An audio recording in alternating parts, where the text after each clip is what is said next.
There is a type of pattern that we see every day.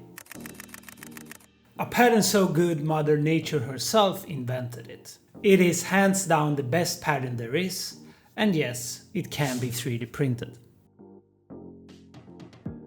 So a few days ago I got an interesting email from Eric. It started out like my usual fan mail. Wow Frank, you're awesome, I want to be like you, etc, etc. But hidden in all that praise was a genuine question. So Eric, being new to 3D modeling, had been trying to recreate one of my lamp designs. This one. But he struggled, specifically with this wavy pattern. Wow. And Eric, today's your lucky day. I'm going to break this pattern down for you and take you step by step through my process. But before we get to that, what even is the ribbed wavy pattern? Well, I'm not sure it's even called a ribbed wavy pattern, but basically any surface that isn't smooth and instead have these valleys and peaks on them. I call that a ribbed wavy pattern. It can take many forms with low peaks, high valleys, straight edges, curved, smooth, rough, but they're all essentially just waves. For this video I have created dozens of designs that all have this ribbed wavy pattern on them. Now in these designs and in my lamp as well, it's mostly for aesthetic purposes, but it can also be an incredibly useful pattern. For example, on the back of my phone case, I have these very small waves with hard edges, and apart from being used as an instrument,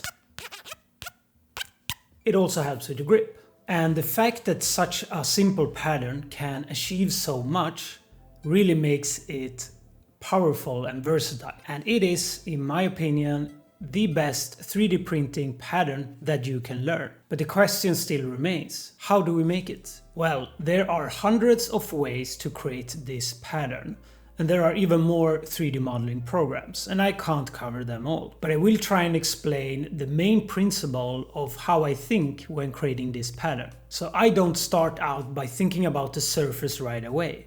I start thinking about the lines. Let's say we have 5 lines next to each other. If we make a surface from all of these lines, it's going to be flat. But what happens if we lower the lines in the middle and then once again connect our surface between the lines? Suddenly we have valleys and peaks that creates our wave. All surfaces can be broken down into lines and curves. And this is one way to create a wavy surface.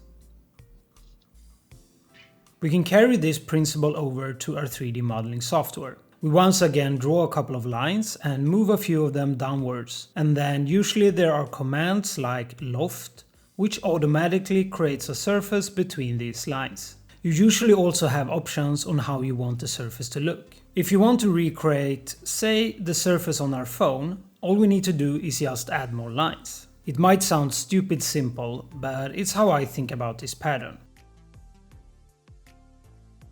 Let's say we want to make a bowl with this pattern. Well, all I did to create this was to make a bunch of curves in the shape of a bowl. Then I made another layer of curves with a slight offset, so that we get our valleys and peaks. And then finally we just select all the curves and make a loft between them.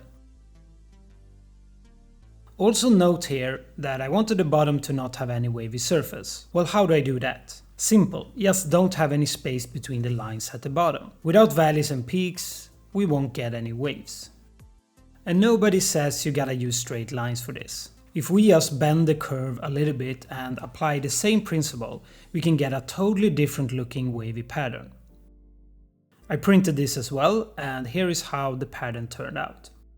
As you can see, this pattern is both simple and powerful, which is why I find myself using it so frequently. And even when you get more complex forms, the principle stays the same. Here is a bowl I made with the exact same thinking.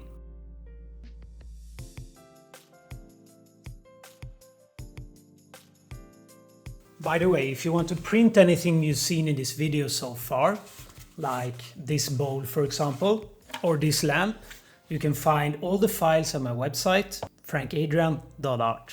So now that you know the basics of this pattern, it's time to step it up a notch.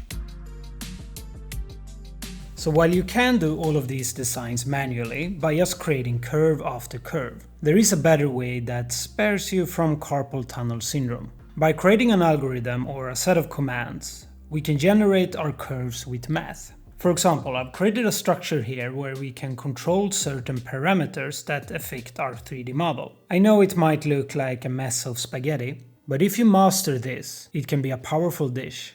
This slider controls how many curves we have. So if we want a pattern with smaller waves, more tightly stuck together, we can just increase this number. And maybe we want to make a tall vase instead of a short bowl. Well, we can have a slider that controls the height as well, without having to draw a single curve. With these spaghetti inputs, I was able to quickly generate several different designs. Here are some candle holders that I made with these inputs.